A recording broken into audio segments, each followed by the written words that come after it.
স্ত্রীর জন্য জাতীয় পার্টি বিক্রি করছেন জিএম কাদের।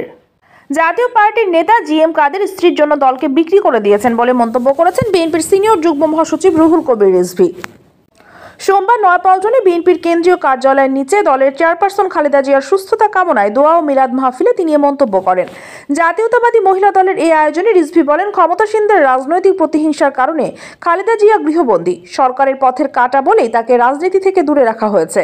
সরকার পরিকল্পিতভাবে বিরোধী দলগুলোর উপর নিপীড়ন চালাচ্ছে। তবে সুষ্ঠু নির্বাচনের দাবিতে বিএনপি আন্দোলন চালিয়ে যাবে। সহিংসতা ও বিরোধী প্রার্থী ও সমর্থকদের দমনপীড়নে 7 জানুয়ারি নির্বাচনের পরিবেশ ক্ষতিগ্রস্ত হয়েছে বলে জাতিসংঘ যে বিবৃতি দিয়েছে তা যথাযথ বলে মন্তব্য করেন রিজভী। জাতিসংঘের ওই বিবৃতিতে তথ্যের ঘাটতি আছে বলে আইনমন্ত্রী আনিসুল হক যে দাবি করেছেন তারও সমালোচনা করেন রিজভী। তিনি বলেন, আইনমন্ত্রী সত্য কথা বললে আওয়ামী লীগ করতেন না। কয়েকদিন আগে কৃষিমন্ত্রী ডক্টর আব্দুর রাজ্জাক বিএনপি নেতাকর্মীকে কারাগারে রাখার বিষয়ে সত্য কথা বলায় এবার তাকে মন্ত্রিত্বই দেওয়া হয়নি।